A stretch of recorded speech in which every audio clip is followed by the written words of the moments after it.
learn walk on the runways, but I'm not going to be too shy about this. I think this is the time that I can actually get to talk about important issues. So, like Mother always says, let's get to the point. Well, I just wanted to thank TEDx for inviting me today, this afternoon, to share a little bit of my story, and to also, together, we can share each other's ideas and so forth to see what we could contribute to the plate in terms of South Sudan with our new independence and so forth. So I'm going to start a little bit with just why I'm actually here today, standing here and having to share my story. I was born and raised in South Sudan, of course, in small town Wow, up until the age of 6 or 7 or so. And in 1987, when the Civil War became really worse, we ended up fleeing to the village with my family. My mother and my father had 9 of us, 5 girls, 4 boys. I was the 7th, one of the youngest. I didn't really quite understand why the war was taking place and we had to be uprooted from our home. But of course, you know, I got to understand it as time go by, and my parents were really amazing in terms of reassuring us we were safe, and looking back now, I don't even think all of us were safe. Not think for sure we weren't, but I just thought, you know, I'm not a mother yet, but as a parent, it was just really inspiring that they protected us the best of their ability and so forth. And for me, from a very early age, Mom having to have had 9 of us, I learned so much from her. Not just being an amazing person. Now as a woman, I really see, I don't just, you know, see her and take her, you know, for granted, just how wonderful she was, and putting even herself aside to just see us healthy and happy. There's no words to explain it, but just the encouragement she had, and the love, and the strength. I mean, I think that I just can't imagine. I don't even have one child, and I just can't imagine for her doing it for all 9 of us. But nevertheless, I learned she ran that house. I was like, this is not just about being pretty. I'm not going to waste years, especially after I've got a chance. Not so many of the other young people like me have got that chance, and they're still out there in the Civil War with all the challenges. So I've always really felt very blessed. So I tried it out for a couple of months. It was interrupting with my studies. I went to my headmaster, and he said, you know, if you want to study, you could study, you know, young, you can study at any age. It's never too late, as long as that's what you want. So I'm here for you, and it was really wonderful to have that support system, not just from my family itself, but from my teachers as well. So I wanted to quit it, and I believe that quitting is not an option, because I don't want to look back and say, what if, you know, I should have, and so forth. And that summer, I had off, you know, just like every other student have off, and the agency said before you could quit, you know, we really believe that you could have a chance. Why not go to New York and see all these clients that are interested to work with you, and then if it doesn't work out, you can come back. And I said, that's fair enough. So I went to New York, very overwhelming, kind of brought memories back again when I first went to England. I mean, everything, the culture, the weather. I had to make friends all over, and I think at age 14 is quite a sensitive age anyway, because, you know, all the teenage, you're going through secondary school and high school kids can be quite catty, they can be quite, something, and then you add in being from a completely different background.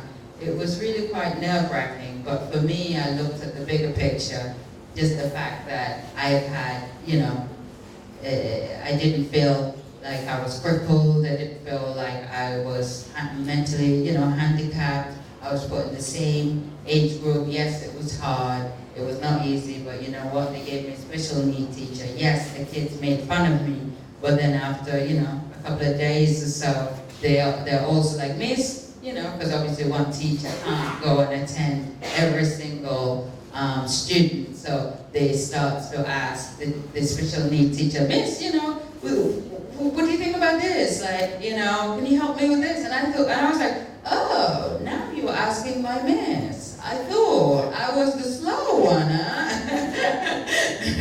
So all those challenges, they're nothing in comparison to when you don't even have much to eat, or your freedom, or even feel like you're in your own home, leave alone your own land. If my father did not emphasize on education, because education is the key. It's not just emphasizing on it, it is what it is. Without education, I think that we wouldn't have a bright future in terms of having the correct leaders, in terms of making the correct decisions, in terms of even as people coexisting with each other, embracing each other, respecting each other, loving each other. And I think all of that comes with education, because if we don't have that, we will be in a place and the future will be very scary. And I think it's something that, if anything, should be at the top of the agenda. And it was really wonderful being able to come back for the first time after the independence. I came before the peace agreement took place. I saw what it was like, and I was here when the Civil War was taking place. I came back when the peace agreement took place. I came back now after the independence took place, and I'm telling you, they are just three. I see it from the outside, obviously having to have lived in England and now based in New York, but literally traveling tremendously. I've seen the three feelings. I've seen being absolutely vulnerable. I see my eyes in what the refugees, I feel what they're going through. I can't imagine, I can't comprehend. I feel what the peace agreement, the nervousness, the unsureness. I see the independence, having the base to be able to move forward from this day, moving on, to see just within a year of independence, just how much it has evolved, and to just set the tone for moving forward. If we can be able to recognize that and give ourselves as South Sudan people to recognize and give ourselves a pat on the back that, we can't be too overwhelmed and saying everything is going to be solved in one day, but the fact all of these changes have taken place in one day, even the United States of America, changes has not been taking place rapidly for just 1 year when the independence took place. So that's something that I think it's quite amazing. And that's why I took the time to come with UNHCR and just come with an open mind. I had no idea what it was like, what the feeling was like, but the one thing I'll have to tell you I saw going to the independence and listening to the president here speak, he emphasized on education, but in particular, for the girls. I mean, girls die in pregnancy, childbirth, at 8th grade. We're talking about like between 12 and 14. They're like kids, you know, young girls. And 50% of the population of South Sudan is youth.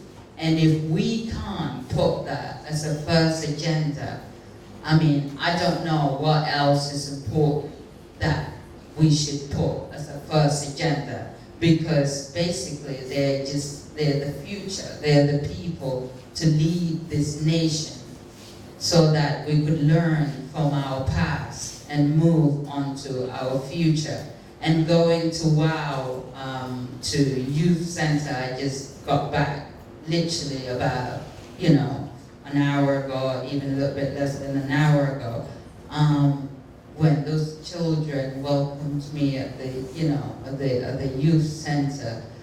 It just brought memories back. I could see myself on each one of those young people, and I can't imagine if my parents did not embed that and did not nurture that in me to say, Alek, not just me, but every one of us, every one of 9 of us, we all are in different fields. I've got a brother that's in agriculture, our older brother, I've got another sister that works with immigration, and they're all passionate in their job, another one that's a pharmacist, another one that's a writer, you know, and I've always enjoyed art, you know, and it always fulfilled my soul. They always, you know, helped me in so many different areas, and my dad's always, you know, said, Alek, if that's what you like, you have to focus, you have to be dedicated, and you have to study all the way. There's no messing around.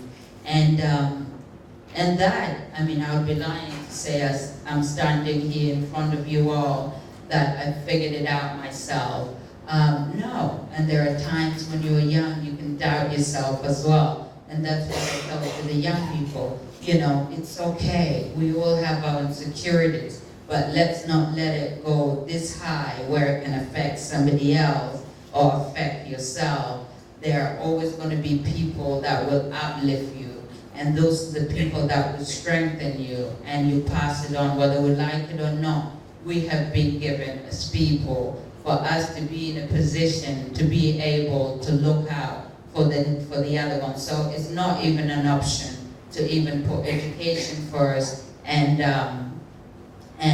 really and make it like the #1 agenda. The president has emphasized on it, and I've got a chance to meet, you know, the wonderful First Lady. She has children. She emphasizes very strongly on education and also on the girls, and it's great. You educate the girls, they will be great wives, they will be great mothers, they will be in the workplace, because after all, most of these women have fought the war. When the men were fighting, they were running in the bush, or, you know, the men, they were in steel, they were the ones that were holding their household down. So I think it's very important that we really embrace that.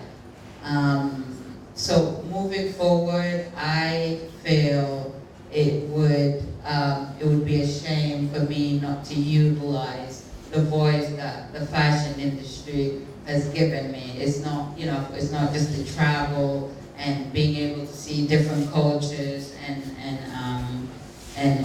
learn different languages, but truly to be able to shed light on important issues. And for me, I just can't imagine if I wasn't that fortunate enough to have had that education that was everything for me, not just to be book smart, but to also make proper decisions in terms of, you know, it's not just walking on the runway and wearing fabulous dresses or heels or makeup, but truly to be able to have a longevity in terms of a career. It had to take me to make education helped me make proper decisions to what it was I wanted to do it is a big business, and it didn't come with a manual. It's not like I told you, I didn't grow up, no, it wasn't a business that even existed at the time. So, of course, with education, I had to really make certain decisions and move forward. And the same with the youth today of South Sudan, having to have been in the field with UNHCR, working together with the community, I've seen such a bright future. And it almost gives me the chills, really, just from the drama they put together. I mean, everyone that was in that room, their mind, if it was somewhere else, if they were thinking about something else, they were totally in tune. And it was like truly, like they all say, joy and the truth and sincerity that you can't pay for that. And you could just see it in their eyes. They're so eager to learn, and they're ready to go. They just need to be nurtured, just like everything else, you know. Plant needs to be watered, and you know, the rest will happen naturally. So just to close it up, meeting also with the returnees in the field, it was really touching. I met one lady that lost, you know, all of her children. She was 83 years old.